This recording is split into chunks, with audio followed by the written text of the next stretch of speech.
Tutaj jutro mamy pogrzeb. Musimy usunąć sklepienie, żeby móc kolejną osobę pochować. A poprzedni pogrzeb był prawie 40 lat temu.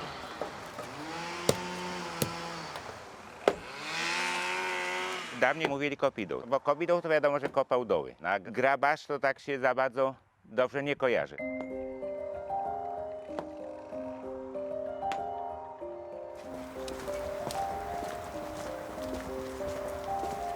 Pracę rozpocząłem w 1991 roku. Rozglądałem się za pracą, aby utrzymać rodzinę. W tym czasie tutaj w parafii ksiądz proboszcz ogłosił, że szuka osoby na stanowisko grabarza.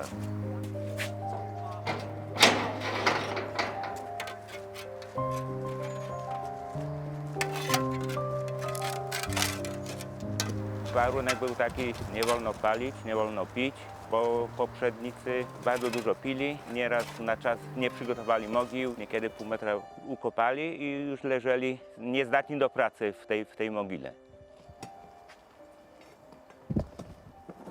Tu być może będą szczątki, to się okaże później.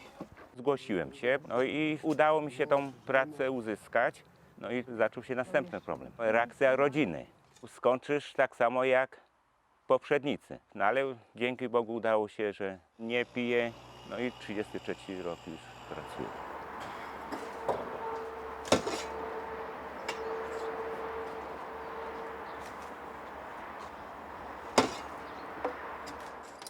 To akurat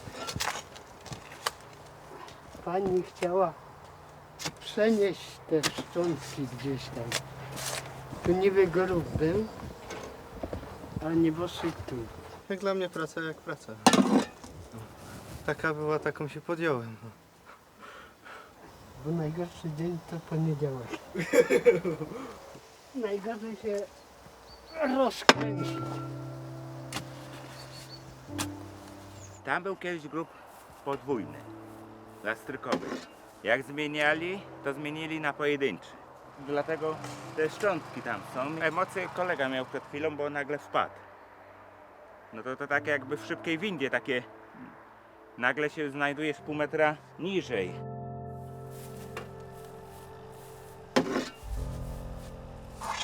Raz miałem przypadek, że mi nieboszczyk wyleciał z trumny. No w czasie spuszczania. Rozniosło go, trumny nie dokręcili. To było tragiczne. Wejść tam i go z powrotem wsunąć. Nie mogłem go nawet objąć.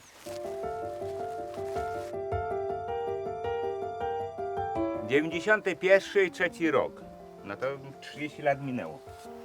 A która tu jest osoba, to w tej chwili jeszcze nie wiem. Szczątki będą wszystkie. Być może ubranie całe. Kurde, korzenie.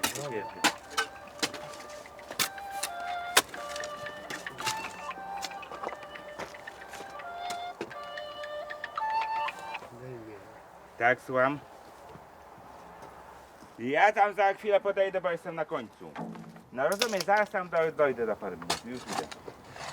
Żeby szczątki ruszyć, poprzednie, które są pochowane, zdarza się bardzo często. Bo jeżeli rodzina chce, żeby kogoś głębiej pochować, a za poprzedników było bardzo często tak, że nie lubili się przemęczać, nie chowali głęboko. Jeżeli trumna jest, to nawet jeżeli już jest w stanie rozkładu, to zawsze po niej zostaje ślad. W ostatnim etapie używam po prostu kielni.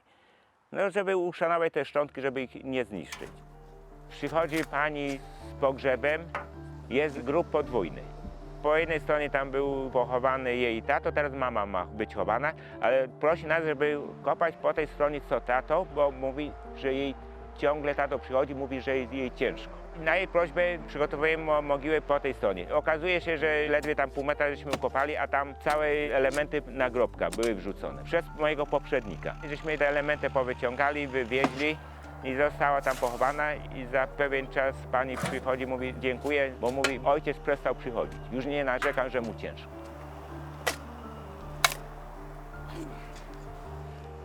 Teraz chwilę przerwy, idziemy na śniadanie.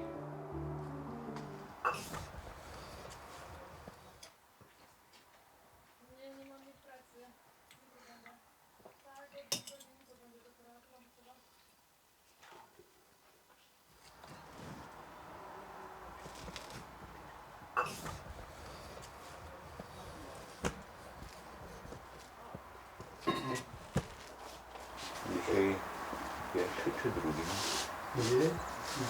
Bogdan, który dzisiaj jest? Drugi, ja. To 15 lat tego jednego będzie. A tego drugiego mamy 9 lat. 1280 byłoby. Tak przeliczyłem, tam myślałem około 1300 zł.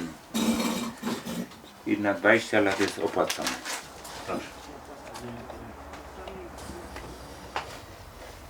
Torebka.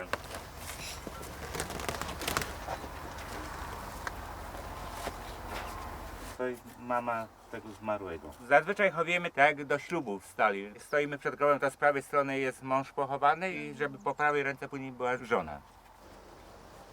Wszystkie szczątki mamy w ubraniu, nie widać poszczególnych kostek. Staram się pracę swoją wykonywać sumiennie i tak dalej, żeby właśnie ci zmarli nie przychodzili, nie narzekali. Na szczęście takich problemów nie mam, nie nachodzą mnie. Żeśmy trafili na szczątki osoby wcześniej, która tam była pochowana, prawdopodobnie mama zmarłego. Te szczątki zbiorę i przyłożę do mogiły. Do torebki. Znaczy do worek, dużo tego jest. Bo sam pan wie, że ludzie No. przywiązują ogromną rolę Tak. i szacunek do ludzkich szczątków, żeby tutaj zachować wszelkie normy, które i dotyczą i estetyki, i prawa. Nie, to staram się, jak długo pracuję, to dla własnego tak samo sumienia i żeby tam przypadkiem nie przychodzili.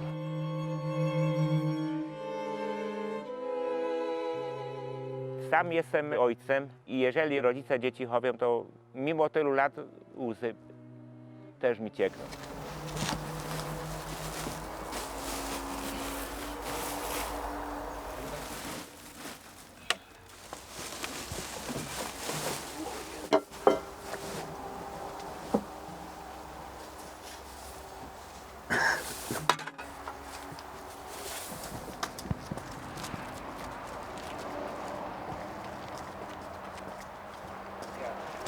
Tam kawałek dalej, ale sobie podjadę ziemią.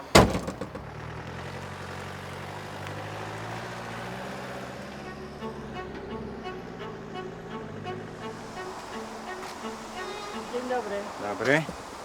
Sprawę mam. Chcielibyśmy przenieść grób. No, kiedy może mi pan to zrobić ewentualnie? Powiem szczerze, zależy nam na czasie.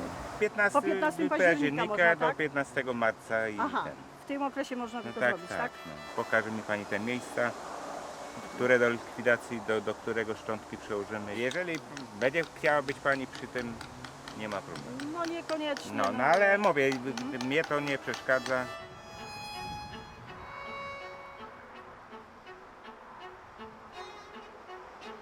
Osób, które przychodzą codziennie jest dużo. Są osoby nawet, które 2-3 razy dziennie są. I to wiele lat trwa. Jest część osób, która bardzo dużo się modli. Przy grobach, no szczególnie po panie, przychodzą i po prostu na głos rozmawiają. Z tą osobą zmarłą, no narzekają, że ty sobie poszłaś i mnie zostawiłaś ze wszystkim.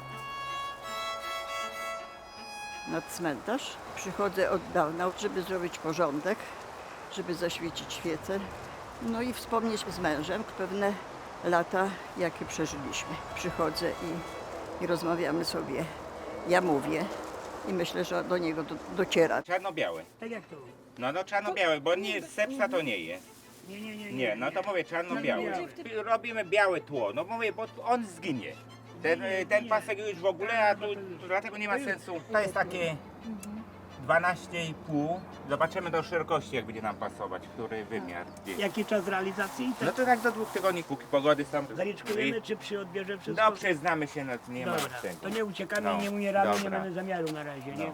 Pamiętam czasy, kiedy grabarz czy kopidołek, tak jak kiedyś mówiono, stał przy mogile z jakimś tam wbitym szpadlem w gumowcach. Natomiast obecnie ja zwracam na to uwagę, aby osoby, które są przy pogrzebie, były też i odpowiednio ubrane, bo to dla ludzi ma znaczenie. Poprzez ubiór też mamy szacunek dla osób, które umierają i odchodzą.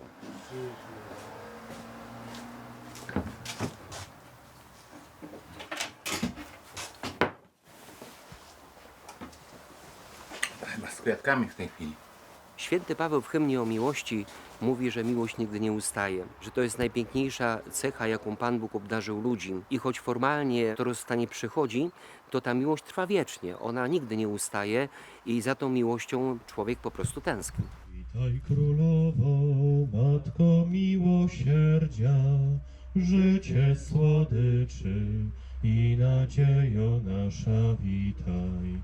Do Ciebie wołamy, wygnańcy synowie Ewy, do Ciebie wzdychamy, jęcząc i płacząc, na tym łez padole.